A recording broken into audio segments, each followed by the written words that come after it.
자, 두 번째 섹션, Fitting a Line by Least Squares Regression 시작하도록 하겠습니다.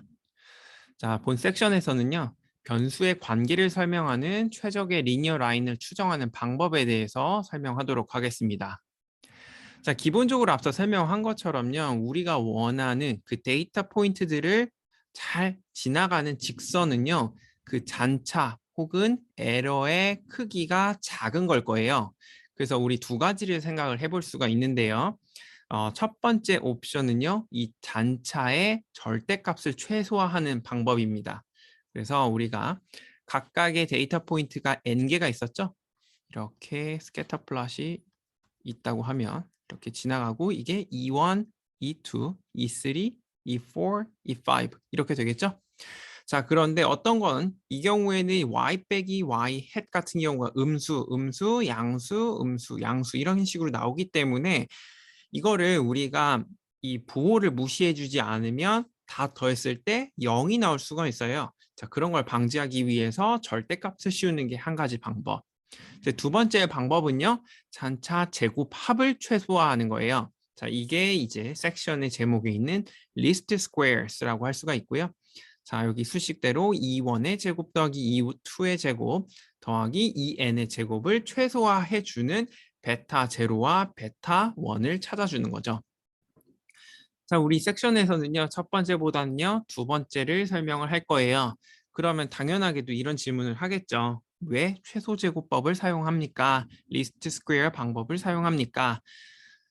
뭐 이유는 여러 가지가 있지만 대표적으로 두 가지만 들자면요. 일단 in many application에서 이제 많은 분야에서는요. 다른 것보다 두 배 큰 residual이 상대적으로 residual 이상 나쁘다고 표현을 해요. 예를 들어 우리 몸에 원래 이게 세포가 간이 있다고 할게요. 간에 어떤 이렇게 돌기가 났어. 이게 1cm까지는 오케이래.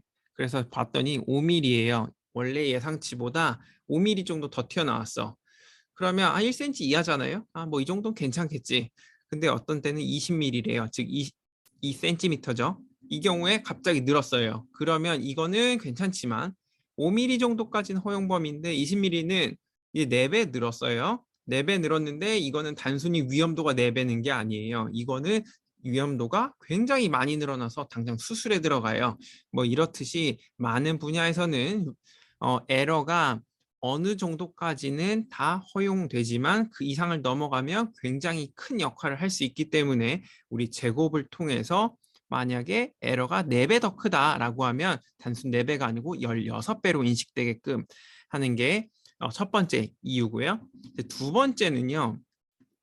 우리가 베타 제로와 베타 1을 구하는 게 결국에 이 잔차 제곱 합을 최소화시켜 주는 거잖아요. 즉 다시 써보면 yi 빼기 베타 제로 빼기 베타 1 xi의 제곱. 자, 이 부분이 자 에러고요. 우리 지금 이걸 추정할 거죠?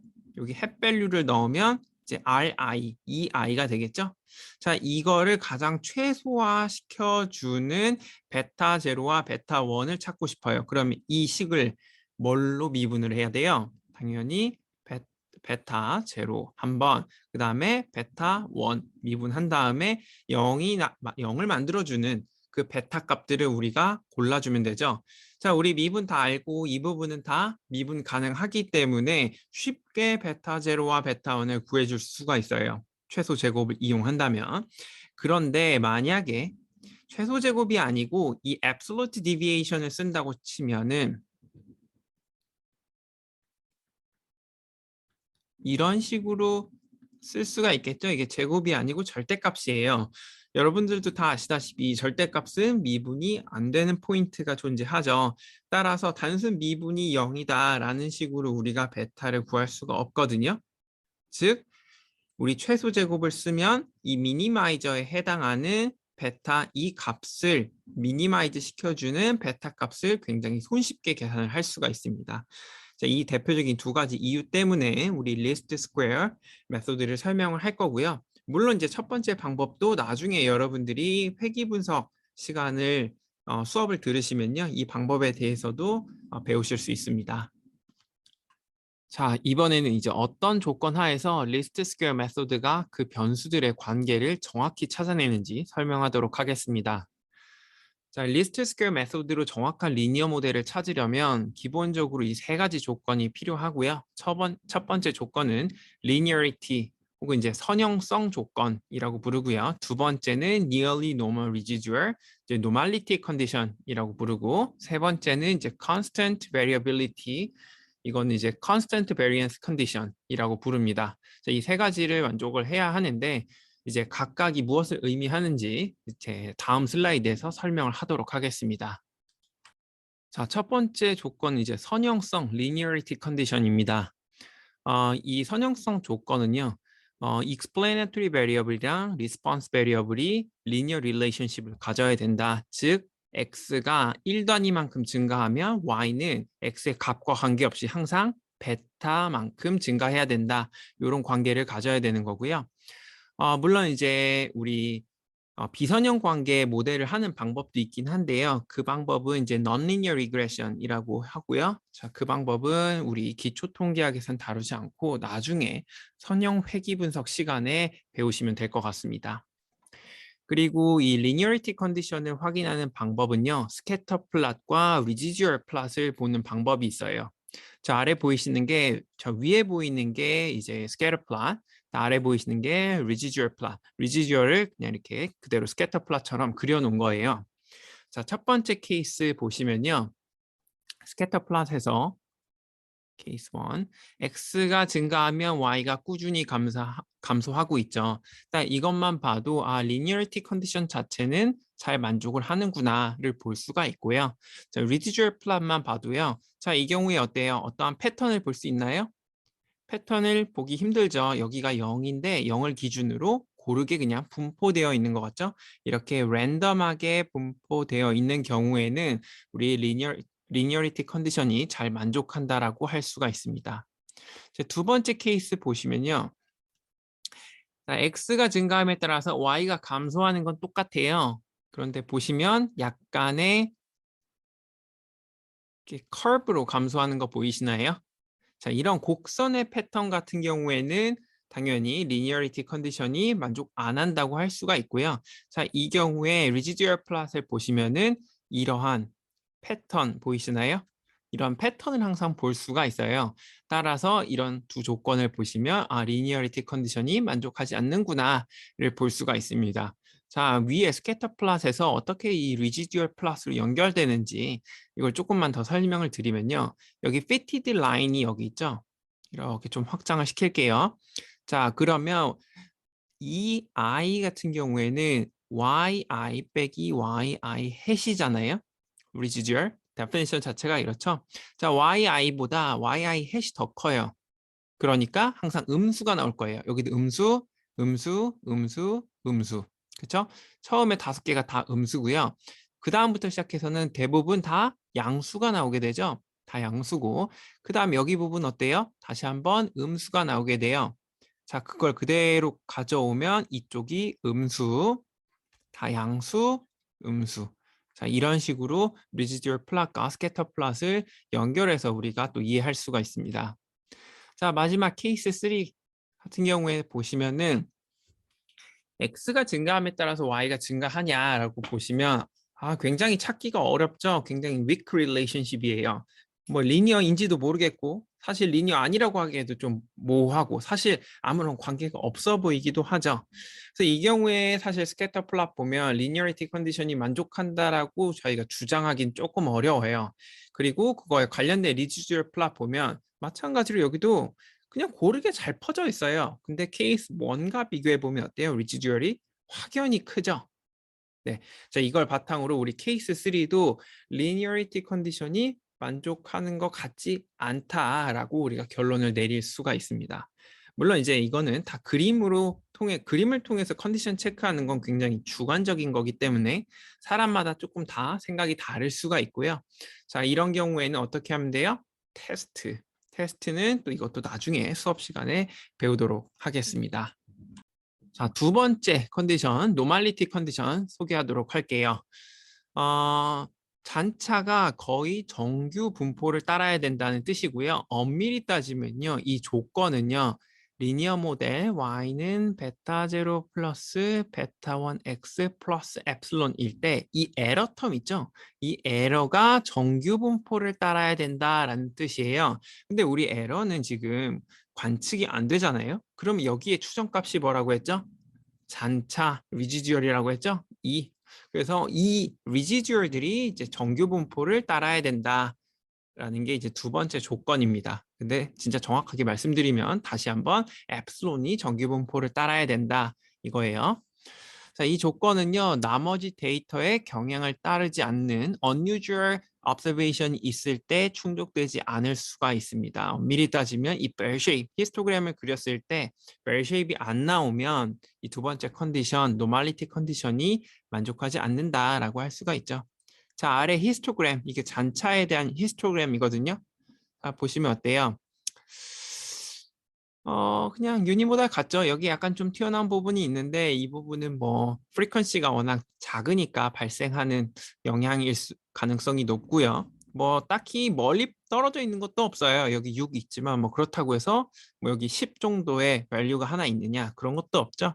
따라서 이 히스토그램을 바탕으로 봤을 때는 노멀리티 컨디션은 비교적 잘 만족한다라고 볼 수가 있습니다. 자, 세 번째 조건은요. 이제 constant variance고요. 즉 이제 least square line. 다시 말해서 여기 보이시는 추정된 선 주변의 점의 변동성이 대략 일정해야 돼요. 여기 첫 번째 케이스 보시면요. 이 추정된 라인 주변으로 이 리지듀얼이 어떤 거는 조금 작고 어떤 건 크고 하는데 뭐 x 값이 변한다고 해서 그 길이가 막 크게 변화해 보이진 않죠.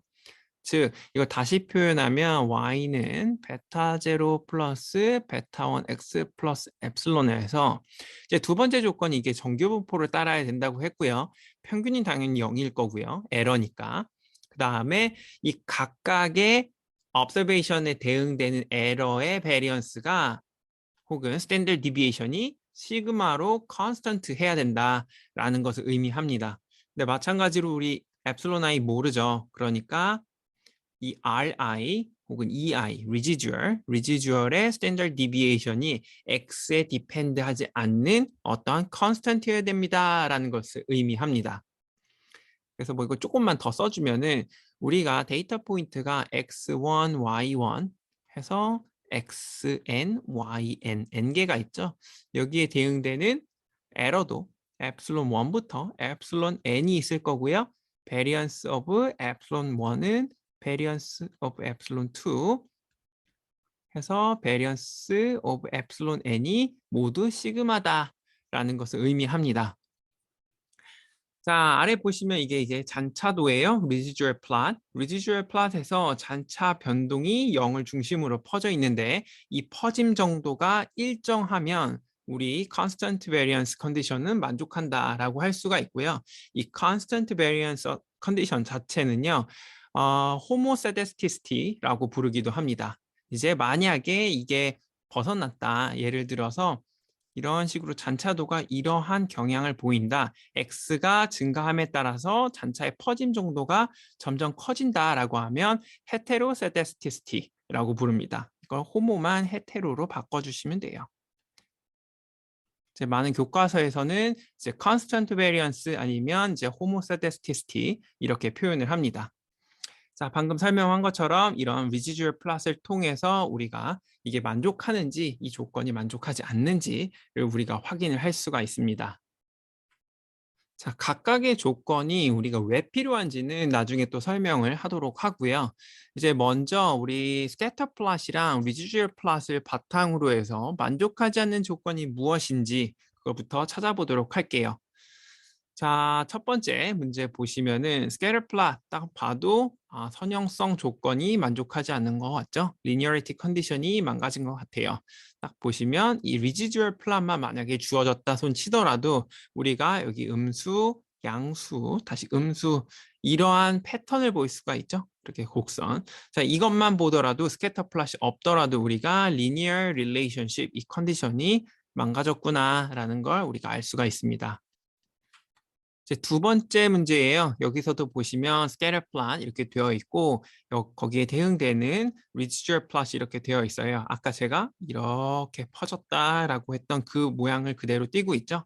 x가 작으면 그 에러도 굉장히 작은데 x가 크니까 이 에러도 점점 커져요. 자, 이 경우에 어떤 assumption이 망가진 거죠? constant variability 컨디션이 망가진 거죠. 그래서 A 이렇게 골라주시면 돼요. 자, 그러면 많은 분들이 이런 케이스는 너무 이상하지 않냐라고 생각할 수가 있는데 우리가 동물의 무게를 잰다고 생각을 해볼게요. 여기는 햄스터 한 1, 200g 되겠죠? 정확히는 저도 몰라요. 그럼 에러가 측정 오차는 어느 정도 될 것 같아요? 뭐 기껏 해봐야 1, 20g이겠죠? 햄스터 같은 경우에. 그리고 이쪽은 코끼리라고 할게요. 코끼리를 여러분들이 재는데 그럼 측정 오차 얼마 될 것 같아요? 1, 20g 계속 유지될까요? 아니겠죠. 훨씬 더 큰 스케일을 갖고 올 테니까 뭐 한 아주 정확하다고 해서 1, 2kg 정도는 되죠.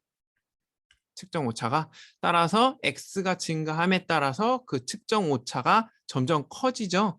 자, 그래서 많은 경우에 많은 데이터들이 이 constant variance assumption을 만족하지 않는 경향이 있습니다.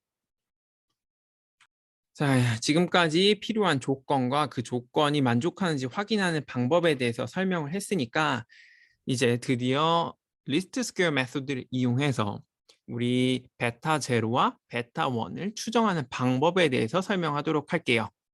리스트 스퀘어 메소드는요, 앞서 설명한 것처럼요, 잔차 제곱을 최소화해주는 베타 제로와 베타 원을 골라주는 거죠. 따라서요, 여기서 우리 잔차라고 하는 거는 yi 빼기 그다음에 fitted value. 그래서 베타 제로 빼기 베타 원 곱하기 xi고요. 거기에 제곱합을 우리 최소화시키기 위해서 이 베타 제로에 대해서 미분을 한번, 그다음에 베타 원에 대해서 미분을 한번 이렇게 하고 그 값이 0을 만들어주는 베타 제로와 베타 원을 골라주면 돼요. 자, 여기 제곱은 우리 미분 다 해봤잖아요. 우리 베타 제로에 대해서 편미분 한번 해보면 i는 당연히 1부터 n까지일 거고요. 2 곱하기 yi 빼기 베타 제로 빼기 베타 원 xi 이렇게 될 거고, 자, 이 값이 0, 즉 다시 표현하면 베타 제로는요 1 over n summation yi 빼기 베타 1 곱하기 1 over n summation of xi 이렇게 표현이 가능하겠죠? 따라서 위에 보이는 y바 여기 있죠? 그 다음에 베타 1 곱하기 x바 이렇게 표현을 할 수가 있습니다. 자, 베타 1도 똑같은 방식으로 하시면 돼요. 자, 이 부분은 여러분들 제가 다 쓰기가 귀찮으니까 이것도 베타 1에 대해서 미분을 하면요. 이렇게 전개를 할 수가 있겠죠. 2 내려오고요. xi가 바깥에 곱해지고 그 부분을 모두 다 전개를 해요. 익스펜션 시키고 자, 이 값을 0으로 만들어주는 베타 1 값을 찾아주면 돼요. 그렇죠? 따라서 이 부분은 베타 1 이 부분이 있으니까 결국에는 1 over n 곱하기 summation xi 곱하기 yi 여기 2는 다 생략 캔슬아웃 할게요. 그 다음에 마이너스 n분의 베타 제로 곱하기 summation of xi 마이너스 n분의 베타 1 곱하기 summation of xi 제곱으로 표현이 가능한데 자, 이 위에서 우리 베타 제로에 대해서 계산을 했죠. 이 부분이 뭐였죠? y 바 빼기 베타 1 x 바 이렇게 표현을 했죠. 그걸 그대로 대입을 해요. 그러면 오른쪽과 같은 식을 얻을 수가 있게 돼요. 그럼 또 베타 1이 이런 식으로 묶을 수가 있겠죠. 그래서 묶어서 표현을 해보면요. 앞부분은요. covariance of x and y 그 다음에 뒷부분은 베타 1 곱하기 variance of x 자, 이 부분을 우리 correlation으로 표현을 해볼게요. 그러면 correlation of x and y 그런데 covariance가 correlation으로 바뀐 거니까 x와 y에 대한 standard deviation이 여기 곱해져야겠죠? 그 다음에 빼기 뒤에 텀 그대로 유지하고요. 우리 variance of x는 이렇게 쓰면 되겠죠? 따라서 어떻게 써요? 베타 1은요.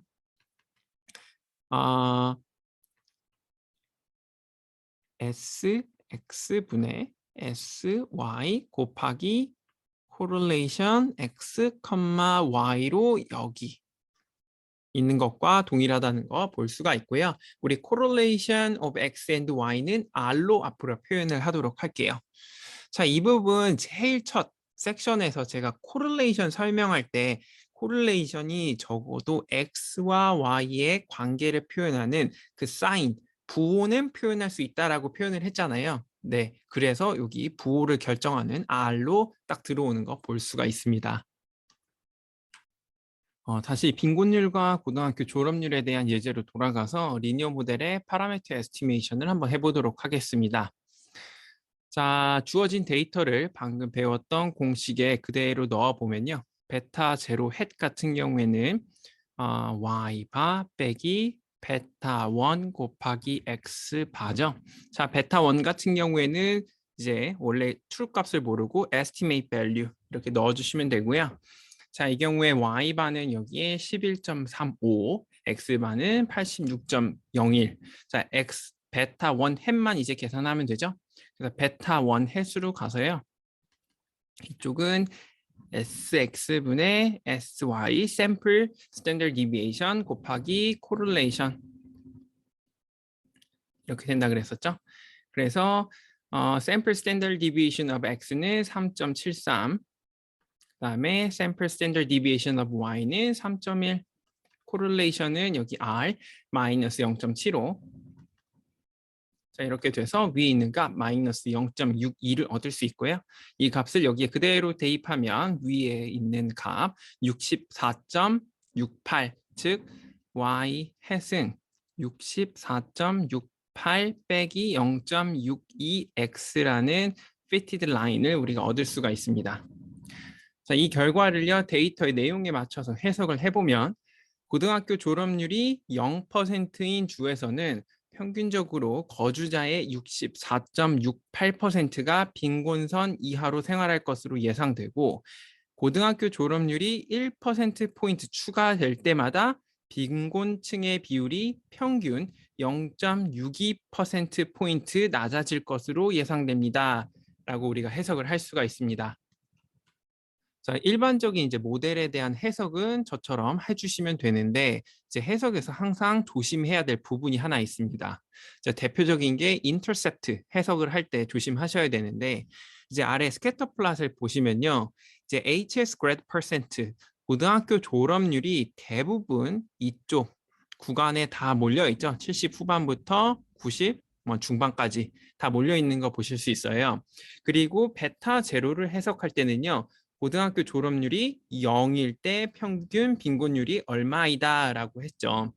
자, 이 경우에는 우리가 추정에 사용한 데이터들은 다 70에서 90, 요 사이에 있는데 반해서 지금 예측에 사용될 X는요, 지금 0이죠. 0 주변에는 사실상 아무런 데이터가 없어요. 따라서 이제 이 슬로프에 대한 해석은요, 사실 아무 관심도 없고요, 그다지 유용하지도 않습니다.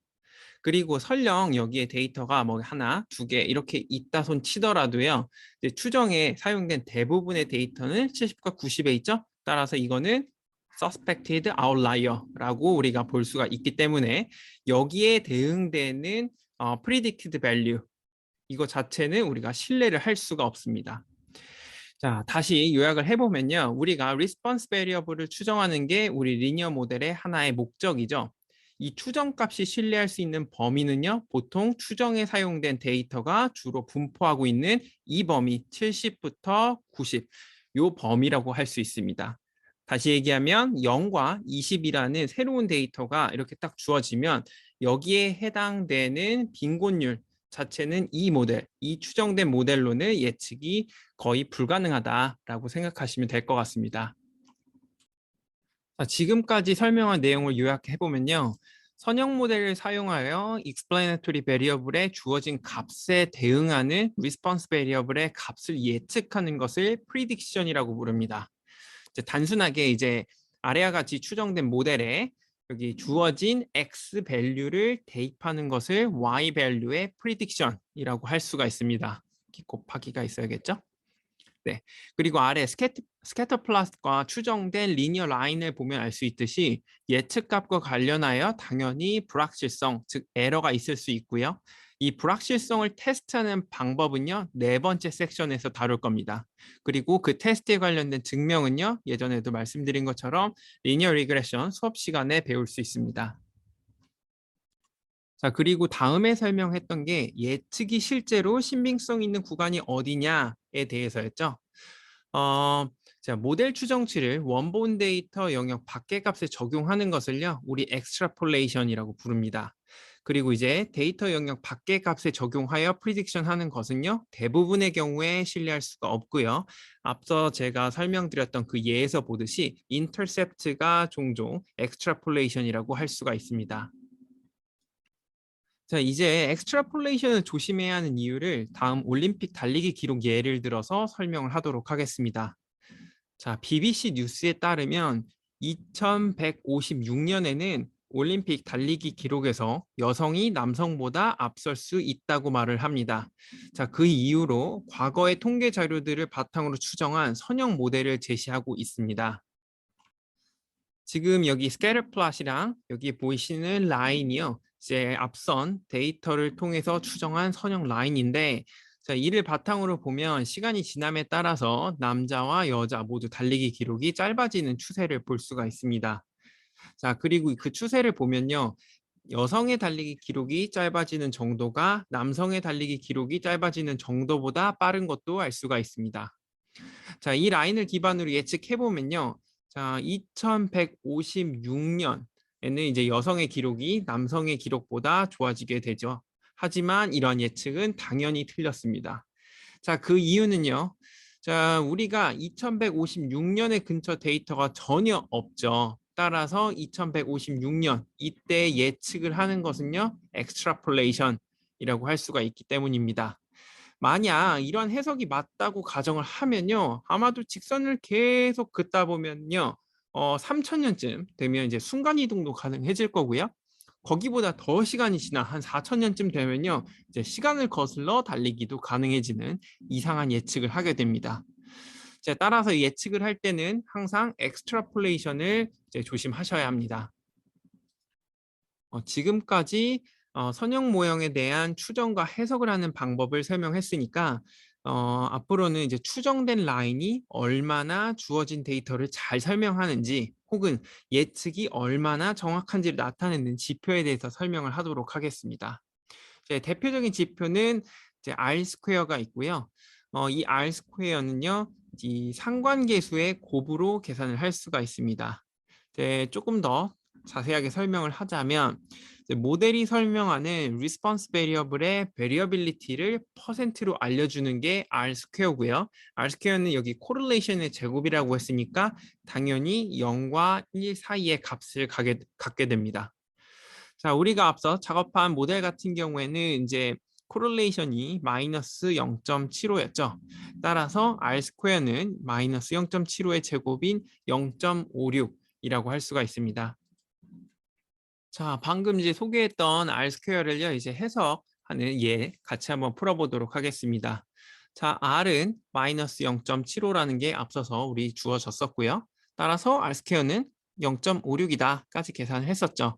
그럼 이 부분 어떻게 해석을 해야 되느냐에 대한 질문인데, 일단 R 스퀘어는 이제 리스폰스 베리어블의 베리어빌리티를 모델이 얼마만큼 설명을 하느냐 이걸 나타내는 거죠. 즉 56% 설명한다 이건데, 자, 우리 예제에서 response variable은 percent in poverty 이거였죠. 따라서 이제 B번을 보시면요, percent of the resident living in poverty 이쪽이 response variable이죠. response variability의 56%를 모델이 설명한다라고 하는 이 B번 골라주시면 됩니다.